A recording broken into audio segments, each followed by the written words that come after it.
cardíaca. Dice que en La Paz hay un paciente que acude a consulta de cardiología, 56 años, masculino, por disnea. Cuando camina 2 cuadras, al momento llega a la ortopnea, es decir, ¿no? Está caminando, se queja de disnea y cuando se acuesta en ortopnea también presenta disnea. Y además el paciente refiere que tiene hinchazón, ¿no? Se hinchan sus miembros inferiores, las extremidades inferiores y además tiene fatiga. Entonces, básicamente un paciente, aquí el diagnóstico es un síndrome edematoso, ¿no? Yo lo interno al paciente, un síndrome edematoso. Listo. Las causas de síndrome edematoso, ahí vamos a ver insuficiencia cardíaca, síndrome nefrótico, insuficiencia hepática crónica, reagudizada, todo lo que tenga que ver con hinchazón, ¿no? En cualquier libro de fisiopato van a poder encontrar estos diagnósticos de síndrome edematoso. Entonces, dentro de sus antecedentes, tiene hipertensión, tiene diabetes, tiene SAOS, tiene hiperlipidemia, hipotiroidismo, ataque isquémico transient, muchas comorbilidades. Está en tratamiento con amlodipino, valsartán, espironolactona, hidroclorotiazida, aspirina, atorvastatina, empaglifosina, famotidina. ¿Y dónde está la levotiroxina? Aquí está, la levotiroxina y metformina. Un paciente polifarmacia, mucha comorbilidad. El examen físico evidentemente muestra estertores crepitantes. Le auscultamos al pacientito y vamos a escuchar como cabello, ¿no? Estertores crepitantes. Muy bien. Entonces, ¿qué nos dice que el paciente, por qué tiene estertores? Porque tiene sobrecarga hídrica. Los pulmones están húmedos. Tiene sobrecarga hídrica, húmedo. Cardiovascular, el ritmo es irregular. Lo más probable es que tenga una arritmia cardíaca de tipo fibrilación auricular o cualquier arritmia, ¿no? Porque dice irregular. Tiene arritmia cardíaca. Y además no presenta soplos, tiene un choque en punta, que eso es hipertrofia, algo le pasa al ventrículo izquierdo. Tiene ingurgitación yugular. Le revisamos el cuello y evidentemente encontramos ingurgitación yugular. Y como tiene ingurgitación yugular, hacemos la maniobra, el reflujo hepatoyugular, ¿no? Palpamos el abdomen y evidentemente aquí encontramos hepatomegalia, que básicamente esto nos traduce que está con congestión. Entonces, un paciente con síndrome edematoso, probablemente por insuficiencia cardíaca del lado izquierdo. ¿Por qué izquierdo? Porque el paciente tiene estertores crepitantes, el pulmón está húmedo, ¿ok? Está húmedo. Y miembros inferiores los revisamos y tiene edema, fobia 2 cruces. Ya en el libro de semiología leerán cuándo es una cruz, cuánto es 2 cruces, tres. Yo estoy leyendo fácil, no hay mucha ciencia leyendo el libro de semi. Todo paciente con síndrome edematoso por falla cardíaca y además tiene un ritmo irregular, le pedimos un electrocardiograma de 12 derivaciones. Y evidentemente, miren, no hay onda P y la RR es irregular. Miren, esta R con esta R es amplia, mientras en esta es cortita, amplia, cortita, amplia. Entonces, RR irregular con ausencias de onda P y la onda P tiene características de aleteo, pues básicamente es un paciente con aleteo auricular. Y si nosotros vemos exactamente en este aleteo con las ondas QRS, nos van a llevar a un bloqueo auriculoventricular que está variable, ¿no? Entonces el paciente tiene una arritmia cardíaca de tipo aleteo auricular. Muy bien. Entonces, veamos con las guías que hemos visto a un principio, ¿no? ¿Qué es una falla cardíaca o insuficiencia cardíaca? Es un síndrome clínico complejo resultado de una alteración, dicen, ¿no? Una alteración estructural y funcional. Y esta parte funcional es una alteración de la sístole y es una alteración de la diástole. Es decir, sístole en la expulsión de la sangre, del volumen sistólico, y en la diástole, en la alteración, en la relajación, ¿no es verdad?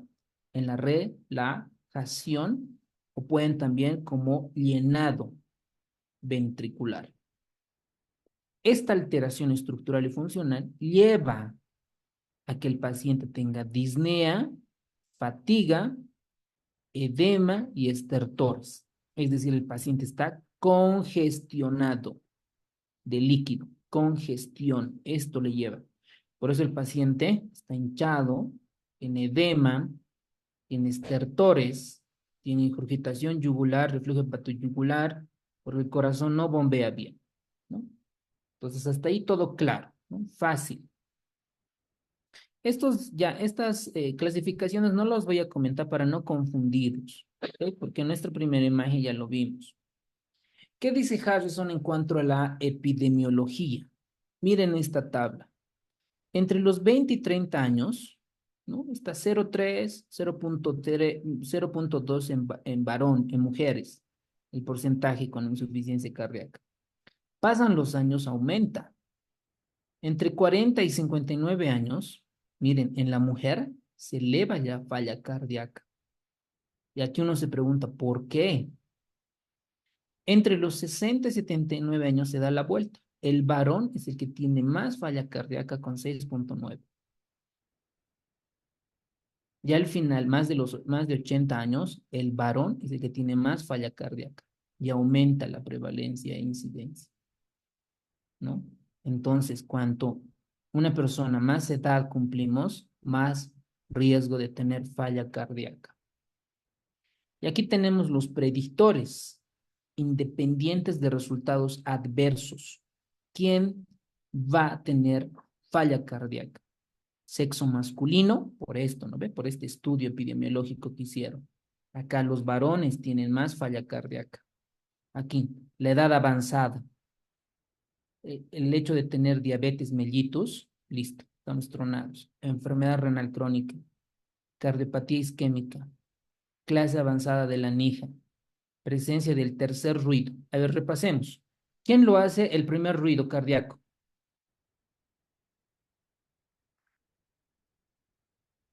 Cierre de las válvulas auriculoventriculares. Listo, las auriculoventriculares. El R2, digo, el ruido 2, ¿quién lo hace? Cierre de El las cierre de las válvulas válvulas aórtica y pulmonar. Eso, las ¿no? sigmoideas, ¿verdad? 3, Llenado ventricular. Llenado ventricular es ventricular rápido. izquierdo, eso, creo. muy bien. Llenado ventricular, ¿no? Es decir, aquí si tenemos nosotros el corazón, este es el ventrículo izquierdo, el ventrículo derecho, ¿no? Entonces el llenado que llega, ¿no? Hacia el ventrículo izquierdo de manera rápida, eso lo hace el tercer ruido. Y este tercer ruido es un predictor independiente de falla cardíaca. Y el cuarto ruido, La contracción auricular. eso, muy bien, la patada auricular, ¿no? La siste auricular, ¿no? La sístole auricular, cuando se contrae hacia el R4. ¿Ok? Entonces esto es fisiología básica. Disminución de la tolerancia al esfuerzo, caquexia cardíaca y depresión. Predictores independientes. Estructurales. Reducción de la FEBI, reducción de la fracción de expulsión del BD, aumento de volúmenes y masa ventriculares. Y miren este dato. Insuficiencia mitral o tricuspidia secundaria. Hemodinámico. Aumento de la presión capilar pulmonar o la presión en cuña. ¿Cuánto? Más de 18 milímetros de mercurio. Disminución del índice cardíaco. ¿Cuánto? 2,2. Disminución del consumo de oxígeno. Este dato no me acuerdo. Hipertensión pulmonar, más de 25, ¿no? De la presión arterial media.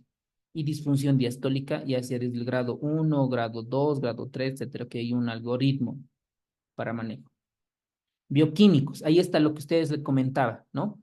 Hiponatremia, es un predictor independiente. Cuidado en el examen, ¿no? ¿Cuál de estos es un predictor independiente? Les va a entrar hipercalemia, hipernatremia. cualquier cosa, pero ahí es la hiponatremia. ¿Por qué? Por hemodilución. Hemodilución. Obviamente, como el corazón no funciona, también los riñones se pueden afectar.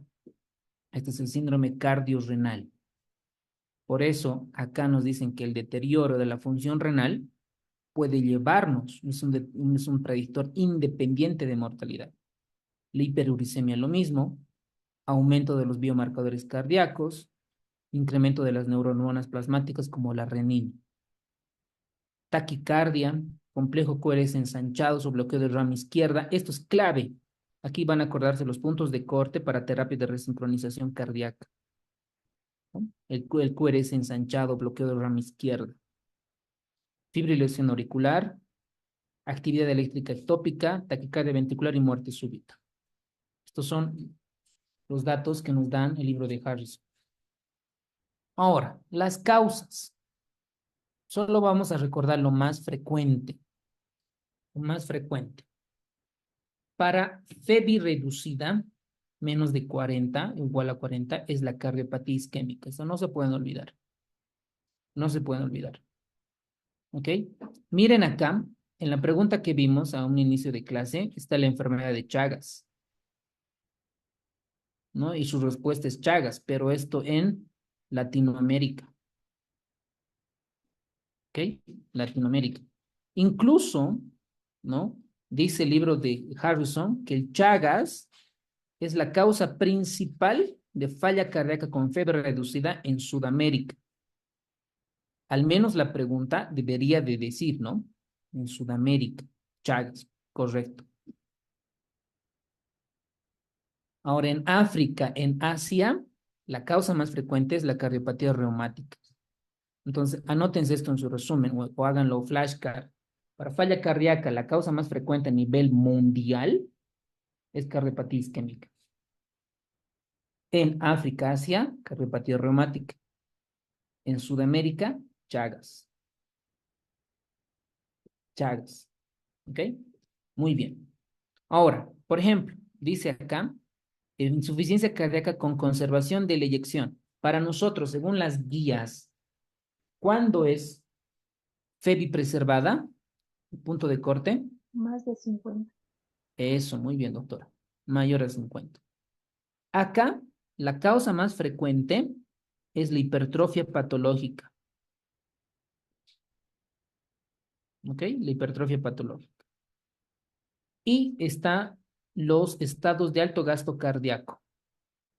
Aquí debería estar la anemia, ¿no? La anemia.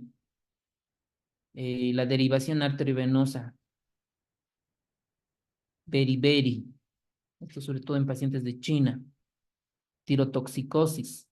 Estos son falla cardíaca con gasto cardíaco elevado. Pregunta para ustedes. ¿Cuánto es el gasto cardíaco normal? Ya sabemos de la FEBI. ¿Cuánto es el gasto cardíaco normal? 5 litros. Más o menos, ¿no? Ese gasto cardíaco se indexa a peso y altura, y ahí hablamos de índice cardíaco. Para que esté un paciente en choque cardiogénico, es menos de 2.2. ¿Ok? Pero lo que dice la doctora también es correcto, ¿no? 5 litros, pero de gasto cardíaco. Entonces, cuando dice alto, debería estar más o menos más de 7, más de 8. ¿Ok? Dependiendo qué punto de corte se tome para ese diagnóstico. Entonces, la etiología, esos 3 datos, por favor, para su examen. También el libro de Harrison habla de los fenotipos, ¿no? ¿A qué se refiere los fenotipos? A las FEBI, a lo que vimos a un principio, a las FEBIs. Entonces dicen, ¿no? Los estudios epidemiológicos han demostrado que casi el 50% de los pacientes que desarrollan falla cardíaca, la mitad van a tener FEBI menos del 40%. Es decir, del 100% de los pacientes, 50 van a tener insuficiencia cardíaca con FEBI menor o igual a 40%. Buena cantidad, ¿no? Buena cantidad. Mientras que la otra mitad, dice que la otra mitad, el otro 50%, tiene una insuficiencia cardíaca con FEBI mayor o igual al 50%. Estos son los fenotipos. ¿Qué fenotipos existen? FEBI menos de 40 y FEBI mayor o igual a 50. Ustedes, cuando han hecho su internado o cuando ven pacientes en la clínica, en mi experiencia, ¿no? Cuando yo paso por el servicio de cardiología, la mayor parte debe ser de todos los internados, un 80, 90%, ¿no? Que tienen FEBI menos del 40%. Es raro es ver un paciente que tenga FEBI más del 50%, una falla cardíaca. Pero esto es la bibliografía, lo que nos refiere, ¿no? La mitad, mitad, según Harrison 2021. Y aquí nos habla de las causas, ¿ok? Esta es la misma tabla, esta es de la tabla de la 20 edición, y esta es la tabla de la 21 edición. Y aquí nos habla, ¿no? Insuficiencia cardíaca con disminución de la fracción de expulsión, cardiopatía isquémica, no cambia. Luego, ¿qué más? A ver, ¿dónde estás aquí? Chagas, quiero buscarte. ¿Dónde estás? Cocaína, cardiopatía. Aquí está, la enfermedad de Chagas. Esto en Sudamérica. A ver, Sudamérica. En África y en Asia, ¿cuál era la causa más frecuente, doctores? Fiebre reumática. Cardiopatía reumática. Eso, muy bien. Eso tiene que estar como flashcard, doctores. Como flashcards. ¿Dónde está cardiopatía reumática? No la encuentro. No hay, ¿no? O falla cardíaca, insuficiencia. No la encuentro. Bueno, ahí tenemos con ese dato. Luego tenemos con fracción de expulsión conservada. ¿Cuánto es la FEBI? ¿Mayor a cuánto? Con FEBI preservada. 50. Era Sí. 50%. Eso, muy bien. La repetición es la madre del aprendizaje, doctores. La primera causa, habíamos visto, aquí cambia un poco, ¿no? En la previa edición habíamos visto que está la hipertrofia patológica, ¿no? Acá, la hipertrofia patológica. Y esa hipertrofia patológica, la más frecuente es la hipertensión, ¿ok? Ahora, para esta última edición, vamos a tener la hipertensión como causa primaria o causa frecuente, más común de falla cardíaca con FEBI preservada, ¿ok? Hipertensión. Y yo creo que ahorita, o sea, ya revisando, haciendo toda la revisión bibliográfica, es la hipertensión. Bueno, muy bien. Luego nos habla de la falla cardíaca de alto gasto. Y aquí no sé si ustedes tengan algún epidemiológico, ¿cuál es lo más frecuente? Aquí no podría darles. Desde mi punto de vista, probablemente la anemia crónica es la causa más frecuente de insuficiencia cardíaca de alto gasto. ¿Ok? Tal vez algunos estudios mostrarán cirrosis hepática, por ejemplo, pero desde mi punto de vista es una opinión personal, la anemia. ¿Ok?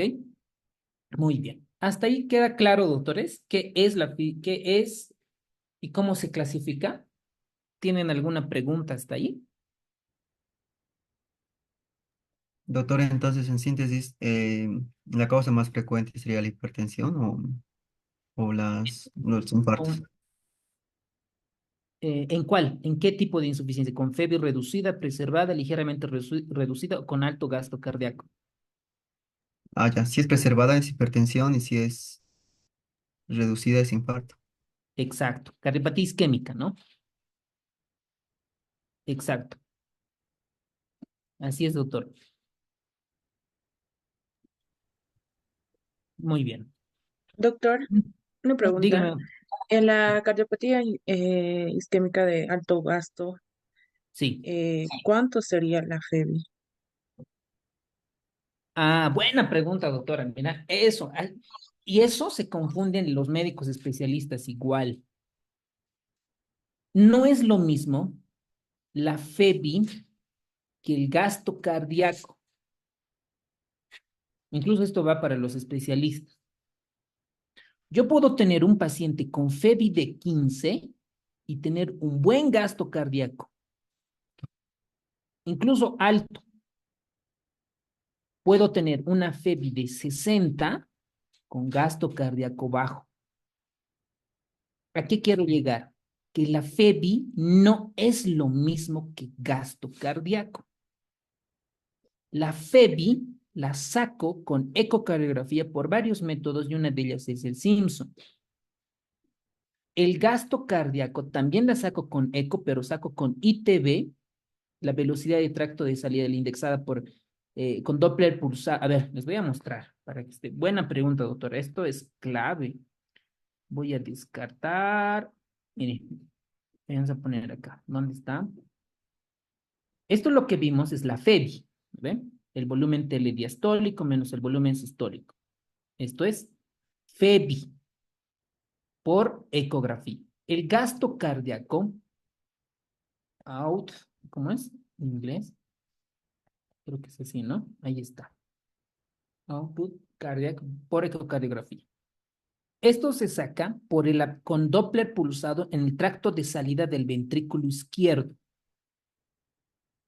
Hi, my name is Shelley, and today I'm going to show you how to calculate the stroke volume and cardiac output using echo with the Clarius PA scanner. I'm using the cardiac preset, and to begin with, I need to... Ahí está. Primero, ¿se acuerdan? En el otro era en el ventrículo izquierdo, ¿no ven? La FEBI. Y con la FEBI nosotros calculamos qué tipo de falla cardíaca es. El gasto cardíaco se saca primero acá midiendo. Esta es la ventana para externar eje largo, ¿no? Aquí se ve la aurícula izquierda, el ventrículo izquierdo, el ventrículo derecho, y aquí se ve, esto es la válvula aórtica. Y esto se mide. De acá a acá se mide. Normalmente suele ser 20 milímetros.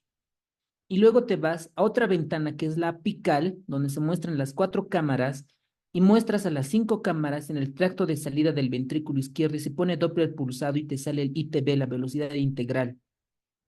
Y ustedes dirán, pues, ¿qué está hablando este cuate, no? Esto es, pues, parte de emergencias, cardio, terapia intensiva, anestesio, ¿no? Que ustedes van a aprender cuando ya estén en la residencia.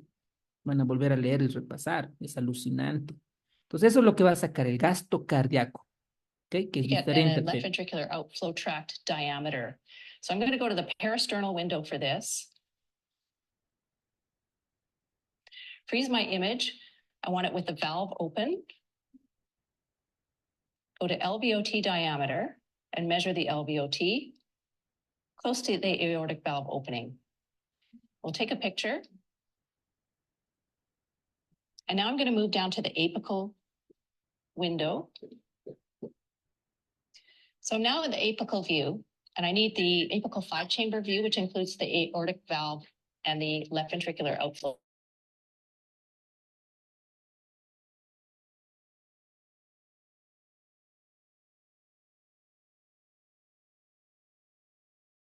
And start.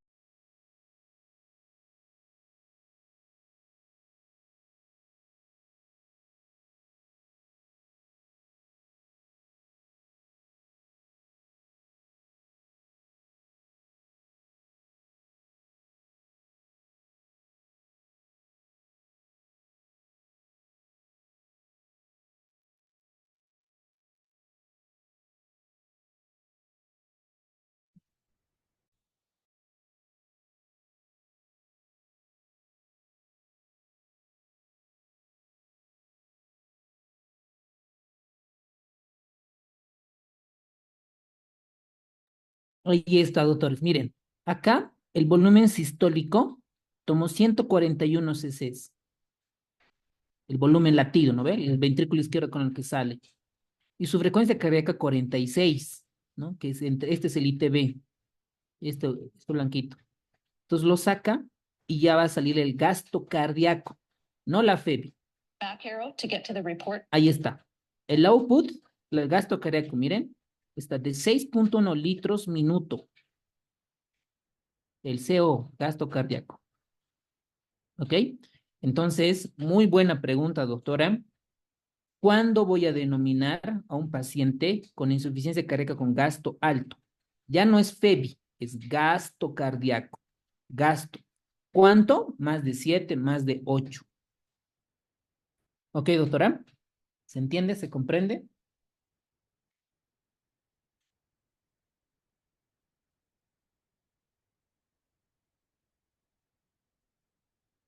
Muy bien. Ahora, la insuficiencia cardíaca, eh, esta clasificación de la FEBI reducida, FEBI preservada, hay pacientes que tuvieron insuficiencia cardíaca con FEBI reducida, ¿no? Pero con el tiempo se recuperan. Ya es insuficiencia cardíaca con FEBI preservada.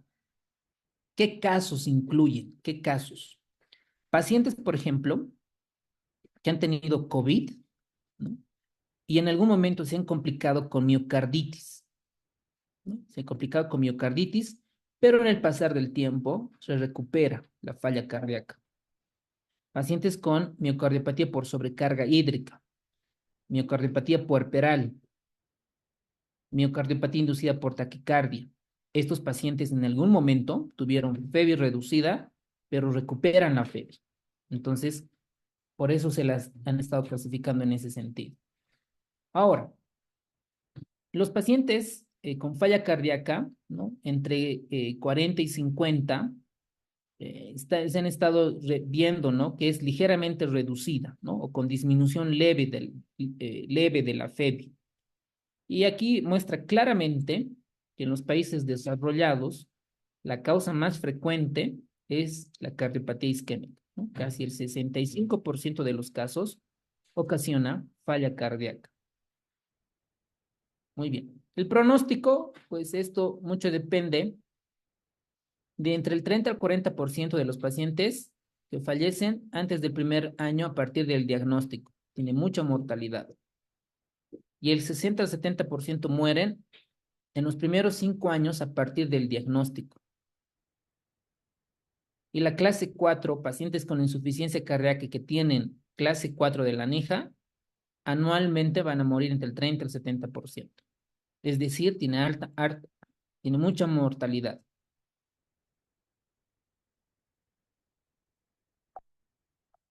Muy bien. Ahora, la fisiopatología, doctores, es importante entender. Tú entiendes la fisiopatología, entiendes el diagnóstico, entiendes la clínica y entiendes el tratamiento. ¿Qué es lo que pasa? Dentro de la fisiopatología, la falla cardíaca con fiebre reducida es una enfermedad progresiva. Cada vez es peor. ¿Por qué? Porque el ventrículo izquierdo, si nosotros vemos ahí, el ventrículo izquierdo se va remodelando. Se va remodelando. ¿Y cómo se remodela? Hace hipertrofia. Doctor, ¿se ha detenido? Está en la diapositiva y no Doctor, está... disculpe, no se puede No ver su cambia la presentación. No cambia. A ver, perdón. ¿Ahora sí? Sí, ahora sí, doctor. Ya. Bien, gracias que me han avisado. Está medio raro este Zoom. A ver, están viendo la pantalla, ¿verdad? De la presentación. Sí, doctor, Sí, sí. doctor. Sí, doctor. Ya. Gráfico verde. Ok. Entonces, les comentaba, ¿no? Previamente que era, pues, ya. Entonces, entender la fisiopatología es clave. Un paciente que está mal el corazón es progresivo. ¿Por qué? Porque hay una remodelación y esa remodelación va a generar alteración estructural. ¿Se acuerdan de la definición? ¿Qué es la falla cardíaca? Es una alteración estructural. ¿Por qué estructura? Porque hay una remodelación cardiovascular. Entonces puede ser que el paciente tenga un infarto, listo, el ventrículo izquierdo, chao, de manera aguda. O el paciente que tiene hipertensión, ¿no? Doctor, no he podido tomar mi losartán, no he podido tomar mi sacubitril valsartán, listo. El que está tronándose es el ventrículo izquierdo, por presión, ¿no? También puede ser por volumen. Entonces, hay también causas hereditarias, ¿no? Las miocardiopatías hipertróficas, por ejemplo. Ahora, a un principio, el paciente está asintomático, ¿no? El paciente no tiene nada, está caminando, etc. ¿Por qué está asintomático? A pesar de que el paciente tiene hipertensión. ¿Por qué está asintomático? Porque el cuerpo es tan inteligente que activa los sistemas compensadores. Activa. ¿Y qué se va a activar, doctores? Los que ya han leído y han repasado. ¿Qué sistemas se activan para compensar esta enfermedad y el paciente esté asintomático? ¿Perdón? Tema renina, angiotensina, aldosterona. Eso. Muy bien. ¿Qué más? Vasodilatadores. Noradrenalina. Eso, el sistema adrenérgico. Sistema adrenérgico. Adrenérgico. ¿Por qué? Ya, sistema renina, angiotensina, aldosterona. El sistema adrenérgico. ¿Qué más se activa? Activación de los péptidos natriuréticos. Eso, se libera el péptido natriurético auricular o el brain, ¿no? El BNP. Se estimula la liberación de péptidos natriuréticos porque se distienden las aurículas y los ventrículos, se libera. ¿Qué más?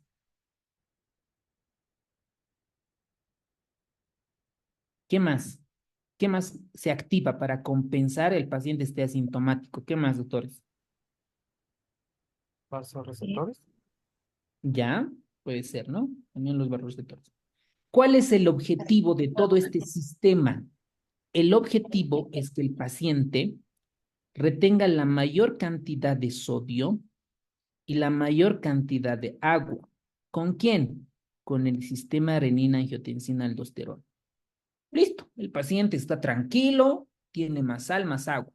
Pero llega en un punto que este sistema compensatorio se rompe. Entonces el paciente acumula tanta agua, tanto sodio, que el paciente tiene edema, estertores, por el sistema renina, angiotensina, aldosterona. Y cuando se activa el sistema adrenérgico, ¿qué pasa? Va a aumentar la frecuencia cardíaca y por ende va a aumentar la presión arterial.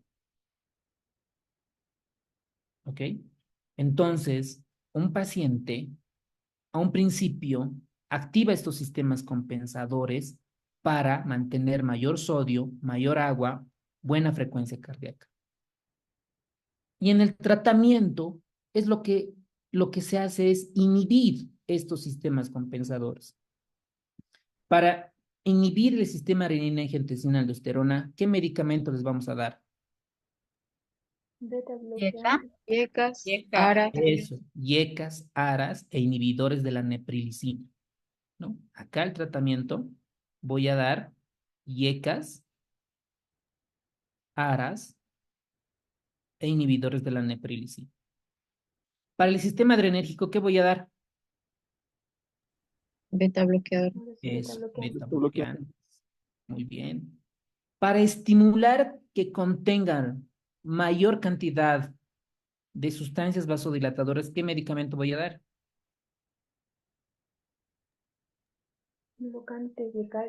Los inhibidores de la neprilicina. Eso, doctora. Inhibidores de la neprilicina. ¿Por qué neprilicina? Porque la neprilicina degrada estas sustancias vasodilatadoras. Entonces ustedes dirán, ¿las sustancias vasodilatadoras benefician? Sí, porque disminuye la poscarga, evita el remodelamiento. ¿Ok? Voy a volver a repetir esta fisiopatología para que se entienda. Entonces así, ¿no? El paciente está sintomático, va compensando y se altera, ¿no? Hay un estímulo de la remodelación, tensión parietal, citocinas, lo que genera es hipertrofia, alteración de la matriz intersticial, expresión génica, alteración de proteínas, necrosis de los miocitos. ¿Qué es todo esto? Remodelación. ¿Qué causa? Crecimiento ventricular, disfunción sistólica o diastólica. ¿Ok? Muy bien. Entonces, la remodelación del ventrículo izquierdo cambia en su forma a su masa, a su volumen y a su forma. Este incremento de la presión parietal diastólica ocasiona todos estos fenómenos. A ver, explicado de otra manera, de manera más bonita, Digamos que tenemos el ventrículo derecho, el ventrículo izquierdo, ¿no? Un paciente que tiene hipertensión aumenta la poscarga. Le damos al ventrículo izquierdo mayor trabajo. El ventrículo izquierdo trabaje, porque voy a darte más presión. Entonces el ventrículo izquierdo se hipertrofia, ¿no? Eso dice, ¿no? En otras maneras. Incremento de la presión parietal diastólica. ¿Qué genera?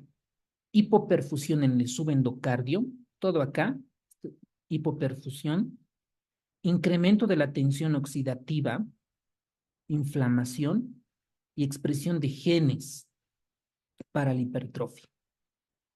Esta dilatación, doctores, esta hipertrofia, y que después se dilata, agranda el anillo, agranda el anillo. ¿Qué válvula se encuentra acá? Válvula mitral. Mitral. Por eso, y por lo tanto el paciente tiene insuficiencia mitral. ¿Ok? Por esta remodelación. Entonces, para evitar esta remodelación, tenemos que disminuir la poscarga, tratar la hipertensión. Por eso, aquí damos IECAS y algunos dispositivos para tratar esta remodelación cardíaca.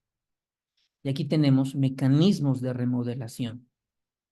Acoplamiento anormal, expresión génica, sobre todo la cadena pesada de la beta-miosina, desensibilización de los receptores beta-adrenérgicos, hipertrofia de los miocitos, proteínas alteradas, necrosis, fibrosis, degradación, y estos van a alterar la geometría ventricular.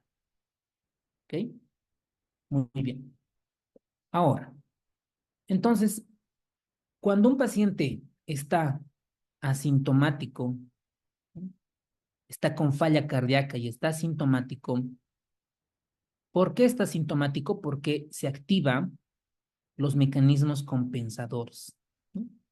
Habíamos hablado del sistema nervioso simpático, porque aumenta la frecuencia cardíaca, sistema renina-angiotensina-aldosterona para que aumente la cantidad de sodio con el objetivo de retener la mayor cantidad de agua, ¿ok? Y para mantener el gasto cardíaco, no la FEBI, el gasto cardíaco. Entonces, estas respuestas compensatorias no controladas, ¿no? No controladas, conducen a una vasoconstricción, retención de volumen, por eso el paciente tiene edema, tiene estertores, y esta acumulación de volumen va a crear anomalías electrolíticas. ¿Qué trastorno hidroelectrolítico, doctores, va a crear? Hiponatremia. Hiponatremia. Eso, Hiponatremia. doctores, muy bien capos están. Bien, va a crear hiponatremia. El hiponatremia es un predictor independiente de mortalidad. ¿Mm? Además de esto, hay disfunción de vasoreceptores, toxicidad miocárdica y arritmias cardíacas. Entonces, antagonizar, evitar que se active estos sistemas de compensador, el sistema renina-angiotensina, con inhibidores de IECAS, antagonistas de los mineralocorticoides, tranquilizar el sistema beta-adrenérgico con beta bloqueantes, atenúan o revierten la remodelación ventricular y por lo tanto reduce la morbilidad y la mortalidad. Listo, con esto ya saben falla cardíaca. Con esto ya la dominan, porque para cada uno de estos hay un tratamiento. ¿Ok? Y este esquema de Harrison habla de esto, ¿no? Cuando un paciente activa sus mecanismos compensadores, van a ir disfunción de los vasoreceptores, mayor síntesis de vasopresina, mayor actividad del sistema nervioso simpático. ¿Para qué? Para activar la frecuencia cardíaca, estimular la contractilidad con el objetivo de tener un buen gasto cardíaco. El hecho de que se active la angiotensina 2, el aumento de la síntesis de renina, va a hacer que disminuya el flujo sanguíneo renal, mayor síntesis de la aldosterona, reabsorción de sodio y sobre todo agua. Y esta cantidad de agua en el pulmón se expresa como edema pulmonar cardiogénico, estertores, derrame pleural. En los miembros inferiores pues existirá edemas, ¿no? Edema, todo por culpa de todo este mecanismo que ya se explicó previamente. Ahora, aquí viene lo que decía la doctora, las hormonas vasodilatadoras. Tenemos la falla cardíaca.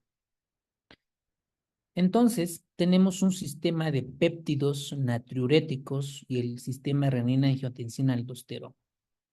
Este sistema de natriuréticos péptidos libera el pro-BNP, el BNP como tal y el NT-proBNP. El BNP lo que ocasiona es natriuresis, elimina el sodio, aumenta la diuresis, vasodilata y al vasodilatar disminuye la poscarga y por ende se beneficia, se alegra el ventrículo izquierdo. Además, doctores, es antiproliferativo, es decir, no genera hipertrofia. Disminuye el tono simpático y es antihipertrofia. Entonces, buenísimo, ¿no ve? Buenísimo el BNP.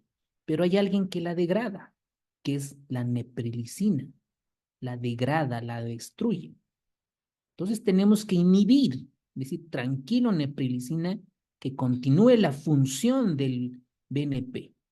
¿Y quién es? El sacubitril, ¿no? Aquí tenemos el sacubitril.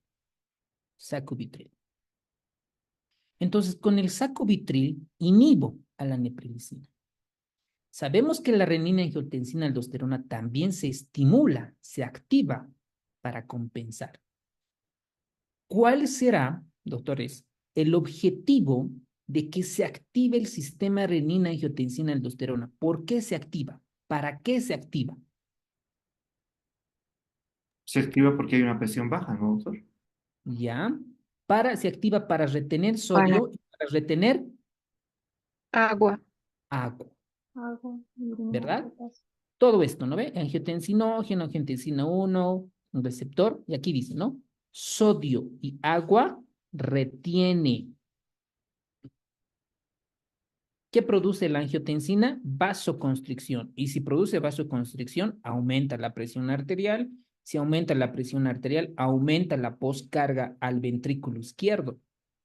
Lo tronamos. Prolifera. Hay una proliferación, estimula a la hipertrofia del ventrículo izquierdo. Aumenta el tono simpático, por lo tanto aumenta la frecuencia cardíaca. Entonces, miren este esquema, ¿no? Si yo inhibo al receptor de la angiotensina, el tipo 1, e inhibo a la neprilicina con sacubitril, ¿ok? Y valsartán al receptor de la angiotensina, y esta combinación es perfecta, ¿no? Sacubitril, valsartán. ¿Verdad? Entonces, con esto, pues ya entendemos todo el tratamiento, ¿no? Muy bien. Además, el libro de Harrison describe mucho de lo que es la Doc, endotelina. una cosa, los Dime, dime. mecanismos se dan de manera simultánea en la insuficiencia cardíaca o, se activa el sistema renina-angiotensina aldosterona y después se activa el péptido natriurético. Se entrecortó, discúlpame. A ver, otra vez tu pregunta, por favor.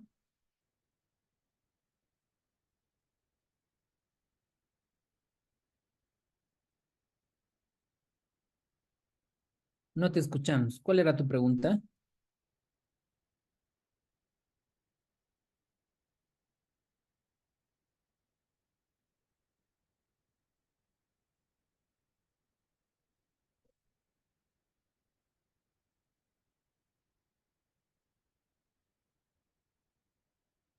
Bueno, hasta que le esperemos.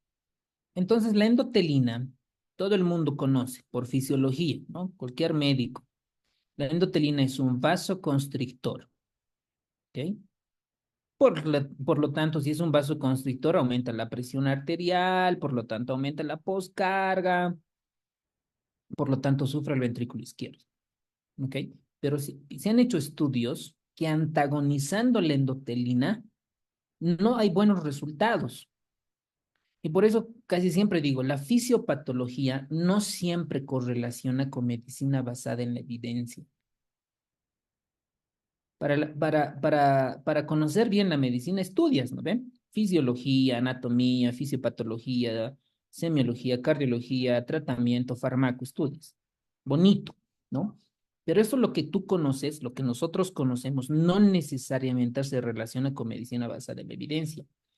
¿Y cómo le estudiamos? Esto con epidemiología clínica, con investigación. Por eso una parte es que ustedes, si tienen la oportunidad de hacer un diplomado, hagan diplomado en investigación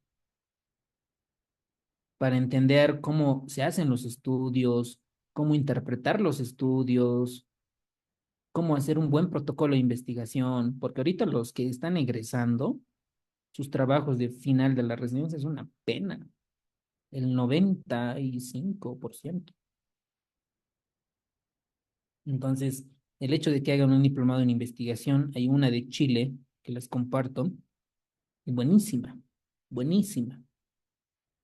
Entonces, la endotelina, como es vasoconstrictor, no ha demostrado, ¿ve? Mejorar, pero tiene cierto beneficio en hipertensión arterial pulmonar, es decir, para insuficiencia cardíaca del lado derecho, sobre todo por hipertensión arterial pulmonar. ¿Cuál es el antagonista de la endotelina? Óxido nítrico. No. El óxido nítrico es vasodilatador, doctores. No te puedes confundir. El óxido nítrico, mira. Dice que Óxido nítrico es vasodilatador. Vasodilatador. La endotelina es vasoconstrictor. La pregunta es, ¿quién es el antagonista? ¿Cuál es? El medicamento, Mami, pues. ¿me invitas coquita? Coca, sí,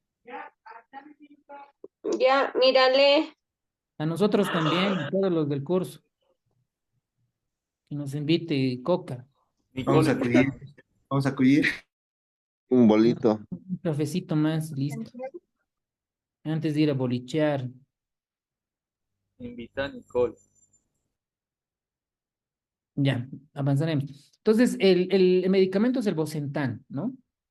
Pero no ha demostrado, ¿no? No ha demostrado disminuir la mortalidad en ese tipo de pacientes. Después, y este es el boom ahorita, ¿no? Este es clave, doctores. Otro medicamento que así ha revolucionado el manejo de la falla cardíaca son los inhibidores del cotransportador de sodio-glucosa. S de sodio, G de glucosa, ¿no? T de transportador. 2, porque es 2, transporta 2, ¿ok? El sodio y la glucosa. Entonces, lo que este receptor o esta proteína transmembranal se encuentra en el primer segmento del túbulo contorneado proximal, esto en la nefrona. Ahí se encuentra. Entonces, lo que hace este receptor es absorber el 90% de la glucosa. 90%.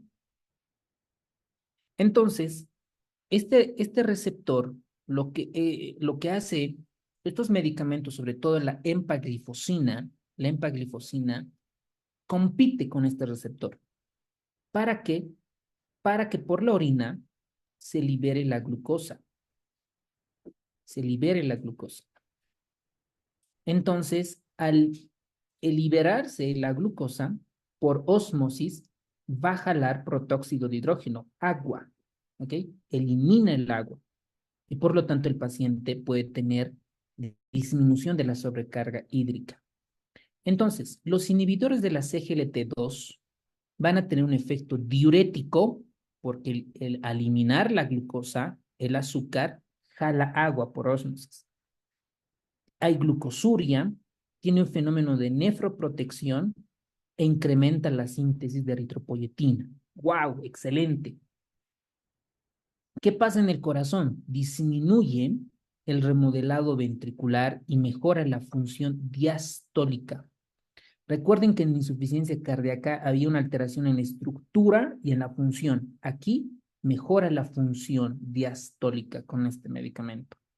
A nivel vascular, disminuye la resistencia vascular y mejora la función endotelial, es decir, el óxido nítrico, vasodilatación.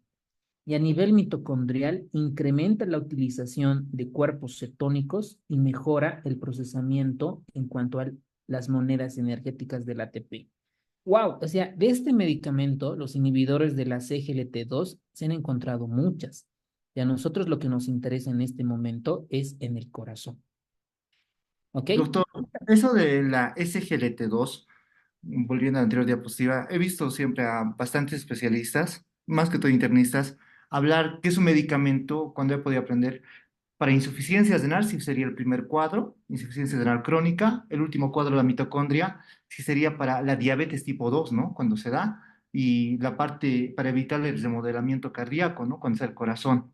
Entonces, creo que es bastante usado en nuestro medio, ¿no? Por ustedes, Doc. Sí, sí, sí. En las guías está, ¿no? Por ejemplo, mira, nosotros vamos a revisar qué es lo que dice. A ver, UpToDate ya hemos visto.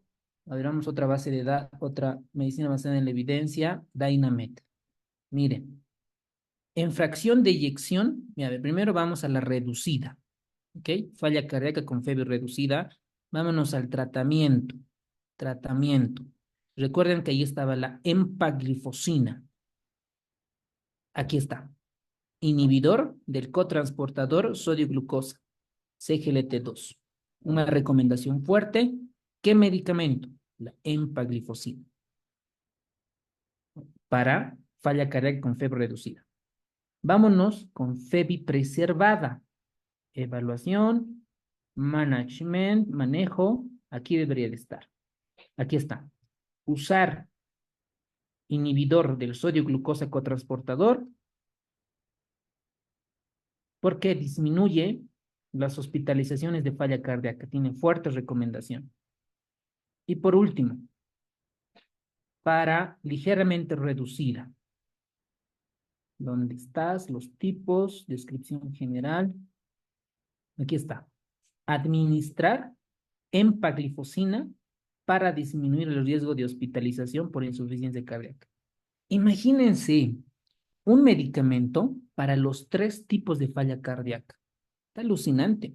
Y si nosotros comienzas a revisar la fisiopatología y demás, pues está buenísimo, ¿no? Y todo lo que comentas, perfecto, ¿no? Es un muy buen gran aporte para cada uno de estos. Doctor, disculpe una pregunta. ¿Hasta cuánto de índice de filtrado glomerular se puede usar en una enfermedad renal crónica los inhibidores de la CLGT2? Es buena pregunta. Van cambiando con el tiempo, pero pueden estar hasta 30 milímetros de mercurio. Creo que acá, no me acuerdo si UpToDate o Dynamet menciona. Aquí está, miren. Dice que, por ejemplo, la dapaglifosina, dice, no se recomienda el inicio en pacientes con tasa de filtrado glomerular menos de 25. La dapaglifosina. En nuestro medio tenemos la empaglifosina. Dice, no hay información de dosificación disponible para pacientes con tasa de filtrado menos de 20. No hay. Esto dice en Dynamet. Vámonos a UpToDate. Vamos a ver si tiene algún tipo de evidencia. Ahí.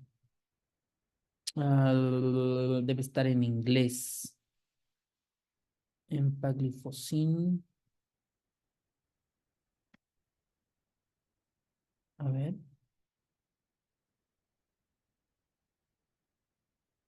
Aquí está. Empaglifosina, dosificación. Ahí está. Lo que preguntaba la doctora, ¿cuánto es la dosificación? Para insuficiencia renal aguda, las recomendaciones de dosificación renal se basan mejor en evidencia disponible y experiencia clínica. Dice, si tiene una tasa filtrado glomerular mayor o igual a 30, no es necesario ajustar la dosis. Menos de 30, aquí dice, ¿no? Enfermedad renal crónica, no es necesario ajustar la dosis. si tiene mayor o igual a 20 milímetros de 20 ml minuto por 1,77 de metro cuadrado. No se inició tratamiento de pacientes. En resumen, o sea, lo que dice UpToDate, por ejemplo, es que no deberían de darse a pacientes que tienen una tasa filtrada glomerular menos de 20, ¿no? Dice, no se inició tratamiento en pacientes. 10 miligramos, dice, ¿no, doc? En diabéticos. 20. Ah, en diabéticos está igual a 20, ¿no? 20. O sea, la pregunta dice la autora, ¿hasta cuándo vamos a dar, no? Más de 20, ¿no? Esa sería la respuesta. Más de 20. Y se debería tener precaución o no dar a pacientes que tengan menos de 20 milímetros de tasa de filtrado. ¿Está bien, doctora? Gracias, doctor. Excelente. Muy bien. Ya terminaremos de una vez falla cardíaca. Bueno, entonces con la fisiopatología, el corazón, el ventrículo izquierdo, ahí dónde está mi lápiz, ¿por qué? Ahí está, ya.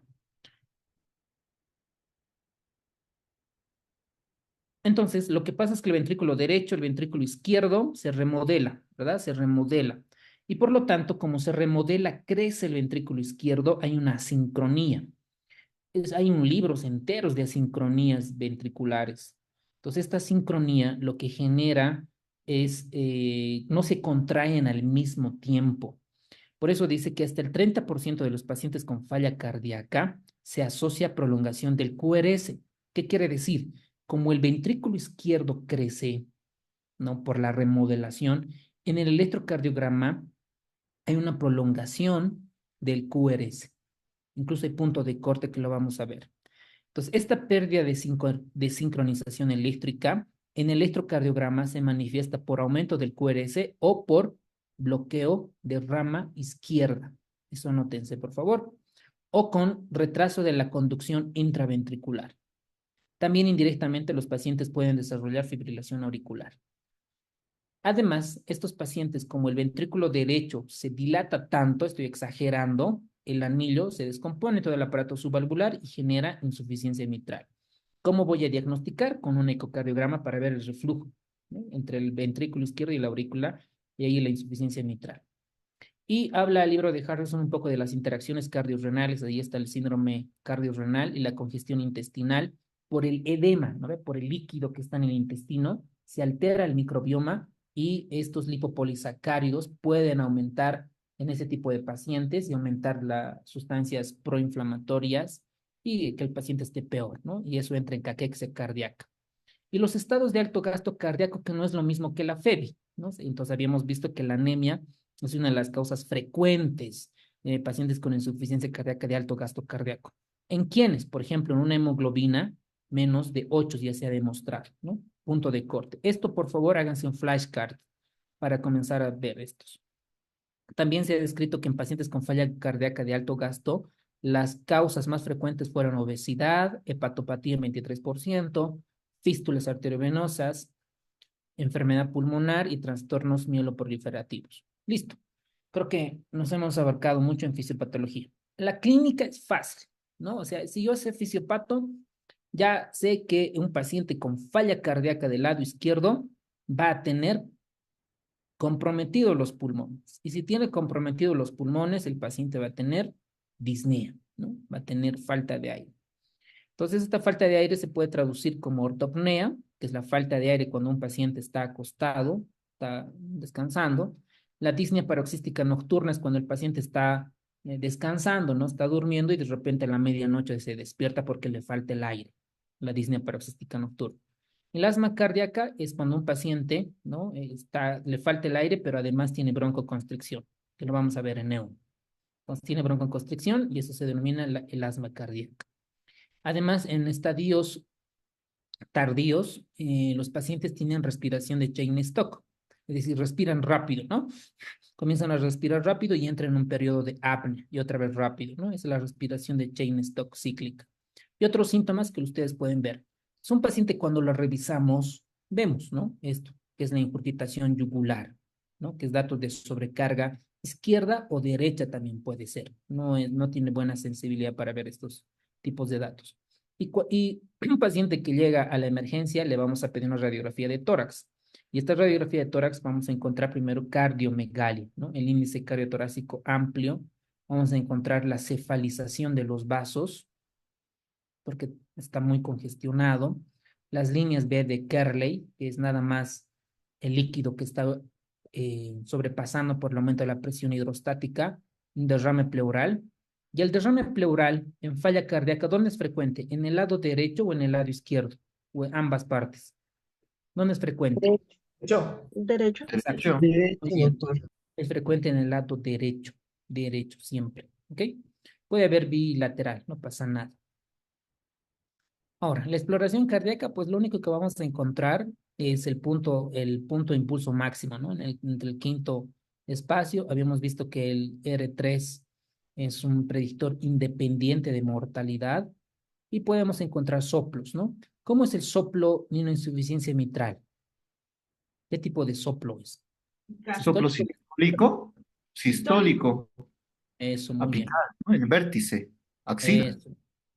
Eso es, ¿no? Es un soplo sistólico en insuficiencia.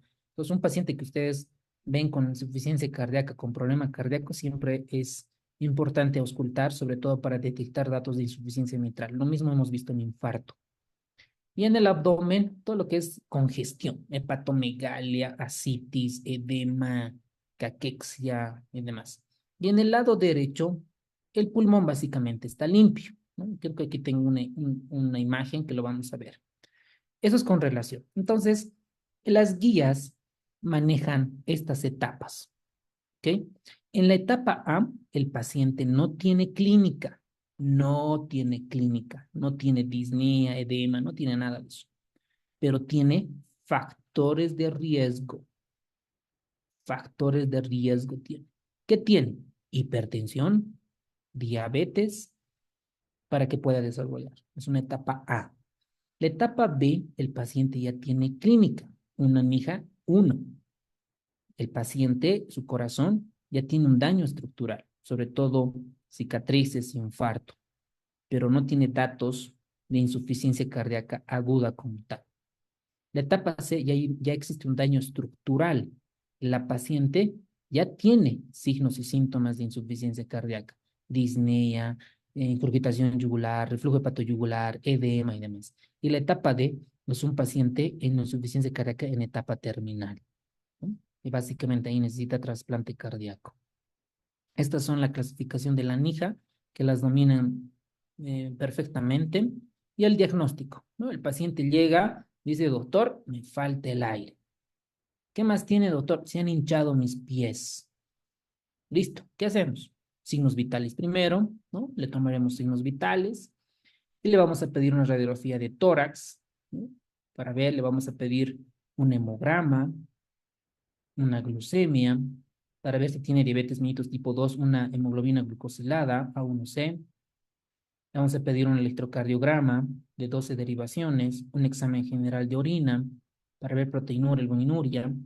Y si el electro está anormal, tiene falla cardíaca, pues hacemos un ecocardiograma transtorácico, un ETT, y le vamos a pedir laboratorios, ¿no? Entonces, dentro de los laboratorios, primero es pedir los biomarcadores, ¿no? El péptido natriurético auricular tipo B, el ProBNP.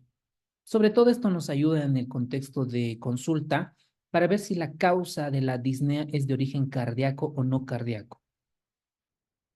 Probablemente esto ayude a los inexpertos, pero un paciente que tiene falla cardíaca es clásico, ¿no? Ver este tipo de clínica y si estamos dudando, pues pedimos, ¿no? O sea, dentro del protocolo está pedir ProBNP. Ahora, para pacientes que van a ir a trasplante cardíaco, ahí se solicita la prueba de esfuerzo. Y sabemos que un consumo de oxígeno menos de 14 ml kilogramo minuto ha demostrado, en términos generales, mejor supervivencia si se someten a trasplante cardíaco que van a recibir tratamiento médico. Entonces, un paciente que viene con disnea a la consulta, a la emergencia, puede tener muchas causas. Puede ser neumonía, puede ser sobrecarga hídrica, ¿no? Entre todo el protocolo de disnea para abordar. ¿Ok? Eso es la insuficiencia cardíaca izquierda. La insuficiencia cardíaca derecha o cor pulmonale, en nuestro medio vemos frecuente, Por ejemplo, si uno va por Pando, Beni, Santa Cruz, Sucre, ahí vamos a encontrar insuficiencia cardíaca por ventrículo izquierdo, ¿no? Es frecuente. Pero en La Paz, Oruro, Potosí, vamos a encontrar más insuficiencia cardíaca por ventrículo derecho. ¿Ok? Entonces, esto es importante, sobre todo para los que se reside, ¿no? En este tipo de departamentos. ¿Por qué es? Porque hay una neumopatía crónica. ¿Y en quiénes se ve? Por ejemplo, en los mineros, ¿no? Los mineros por la enfermedad pulmonar intersticial difusa, aumenta la presión intrapulmonar, aumenta la presión, esto es hipertensión pulmonar, aumenta la poscarga del ventrículo derecho, y el ventrículo derecho falla, ¿no? Entonces el volumen, la sangre retrocede y el paciente tiene ingurgitación yugular, tiene reflujo hepatoyugular, tiene edemas, ¿no? Esto es una falla cardíaca del ventrículo derecho, pero los pulmones suelen estar limpios. Entonces, ustedes se preguntarán, si un paciente tiene disnea, tiene falta de aire, y si estamos en un contexto de falla cardíaca derecha, ¿por qué tendrá disnea?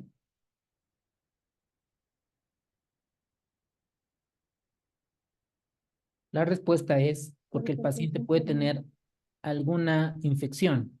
En estos casos suelen ser por época exacerbado, puede ser por una neumonía, ¿no? Que puede explicar la disnea en ese tipo de pacientes, ¿no? Y es frecuente ver. Y el paciente, además de estos, tiene eritrocitosis de altura, ¿no? Son bien eritrocitósicos, hemoglobinas de 19, 22, 23. Muy bien, entonces la causa de falla cardíaca derecha es todo lo que tiene que ver el pulmón, ¿ok? Sobre todo EPOC, principalmente. La fisiopatología es porque aumenta la presión arterial pulmonar, más de 15 milímetros de mercurio, genera hipertensión pulmonar y incluso puede haber datos de tromboembolismo pulmonar agudo, y si es agudo, no existe hipertrofia, ¿no? Y si es una exacerbación por EPOC, por ejemplo, ahí vamos a encontrar hipertrofia del ventrículo derecho. ¿Cómo lo vamos a ver? Por ecocardiografía, ¿no? Ahí vamos a notar el ventrículo derecho. ¿El paciente qué tiene? Disnea, pero de origen pulmonar, ¿no? No por neumonía, EPOC exacerbado. El paciente tiene ascitis, miren, ustedes como ven, tiene ascitis, está hinchado el estómago, tiene edemas y miembros inferiores a comparación del otro. Un paciente con falla ventricular izquierda igual puede tener edemas, no es exclusivo. Y el diagnóstico, buscamos la disfunción del ventrículo izquierdo como causa de disfunción ventricular derecha, o básicamente nosotros nos guiamos por la clínica, por radiografía, tomografía, para ver la patología respiratoria que está ocasionando hipertensión pulmonar y disfunción del ventrículo derecho. Muy bien, hasta ahí todo queda claro y vamos a terminar con el manejo. ¿Cómo vamos a manejar un paciente con falla cardíaca? Me voy a saltar a esto, ahorita vamos a retroceder. Acá, esta tablita. Con esta ya la tienen hecha. El tratamiento va enfocado a los sistemas de compensación. A los sistemas de compensación. Entonces, por ejemplo, si yo voy a inhibir el sistema adenina-angiotensina, lo voy a hacer con sacubitril valsartán. El sistema de péptidos natriuréticos y el sistema de adenina-angiotensina-aldosterona. ¿Cuál es el medicamento de elección? Sacubitril valsartán. ¿Cómo voy a inhibir el sistema nervioso autónomo simpático? Con beta bloqueantes. Succinato dimetoprolol, carvedilol. ¿Cómo voy a evitar el remodelamiento ventricular izquierdo? Con antagonistas de receptores de mineralocorticoides. ¿Cuál? El espironolactona. Y actualmente se ha añadido al tratamiento los inhibidores del CGLT2. ¿Cuál? La empaglifosina. Estos, señores, es el tratamiento primario. Primario. Ahí ya la tienen. ¿Ok? Hay pacientes que si no mejoran con esto, ya tienen dosis máximas, recién añadimos tratamiento secundario. ¿Ok? Por ejemplo, dinitrato de isosorbide más hidralazina. Si la frecuencia continúa alta, añado ivabradina. Si el paciente, a pesar del manejo con todos estos, de estos 4 medicamentos, continúa con clínica, añado vericiquat. Si el paciente tiene fibrilación auricular, además tiene insuficiencia cardíaca que no mejora con estos medicamentos, recién añado digoxina. Listo. Eso es el tratamiento, señores. Pero aquí vamos a un poco profundizar. Inhibidores en la clase A, en la etapa A, esto es de las guías del Colegio Americano de Cardio American Heart Association. En la etapa A, como el paciente no tiene clínica, pero tiene factores de riesgo, tratamos los factores de riesgo. Si tiene hipertensión, antihipertensivo. Si tiene dislipidemia, antidislipidémico. Si tiene diabetes, antidiabéticos orales o insulina. ¿Ok? En la clase B, damos los YECAS, ARAS y beta bloqueantes. ¿Ok? En etapa C, damos antagonistas de la aldosterona como el espironolactona, diuréticos de ácido, diuréticos tiacídicos, sobre todo para pacientes que tienen sobrecarga hídrica, dinitrato de isosorbide para pacientes que no toleran el tratamiento de primera línea, y ahí están los ARNI, ¿no? Los inhibidores de la neprilicina y los inhibidores de la CGLT2, principalmente la empaglifosina. ¿Ok? Y las etapas D, la mayor parte van a requerir cuidados paliativos, ¿no? Ya para trasplante cardíaco. Después tenemos otros medicamentos cuando son refractarios, la digoxina para pacientes que tengan sobre todo fibrilación auricular. Y la ivabradina, el paciente que tenga clínica, que esté con todo el manejo previo, pero además tiene clínica, todavía se queja de falla cardíaca, además tiene una FEBI menor o igual a 35 y además tiene una frecuencia cardíaca mayor o igual a 70, estos son criterios para iniciar ivabradina. ¿Ok? Ivabradina. Esto es posible pregunta de examen. Esto yo preguntaría en un examen, ¿no? Para ver si realmente han estudiado. Listo. Eso es con relación al tratamiento. Pacientes con síntomas de insuficiencia cardíaca y pro-BNP elevado, ahí está la empaglifosina, ¿no? Muy bien. Esto ya lo vimos. El manejo con reducción de la fracción de eyección, una falla cardíaca. Antagonismo neurohumoral, con YECAS y beta bloqueantes. Insuficiencia cardíaca con disminución de la fracción de eyección, igual, ¿no? Lo que ya comentamos previamente, los antagonistas de los mineralocorticoides. Y tratamiento de inhibir, aquí tenemos un término que antes se denominaba el escape neurohormonal, ¿no? Entonces, primero iniciábamos YECAS con beta bloqueantes, segundo YECAS con ARAS o ARAS con beta bloqueantes, dependiendo del escenario clínico.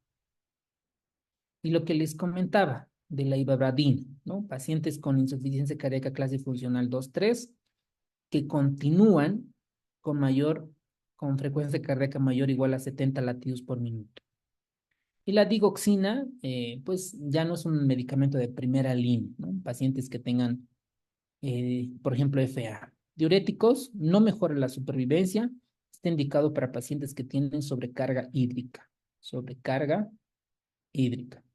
Antagonistas de calcio no afectan la mortalidad, la inflamación, estatinas, y eso depende de las comorbilidades. Y aquí tenemos las dosis, ¿no? Del enalapril, del bacandesartán, beta bloqueantes, vasodilatadores arteriovenosos y los sacubitril valsartán. Indicamos anticoagulación, no hay mucha evidencia de los micronutrientes. El ejercicio sí está recomendado, incluso hay una alta especialidad. Después de hacer medicina interna 3 años o 4 años, hacer cardio otros 3 años, otros 2 años es de rehabilitación cardíaca, que en nuestro medio no hay tanto. Manejar la comorbilidad asociada. Y ya para terminar, habíamos comentado que el paciente entra en asincronía, ¿no? El ventrículo izquierdo crece, entra en asincronía, genera insuficiencia mitral. Para esto tenemos las terapias de resincronización cardíaca.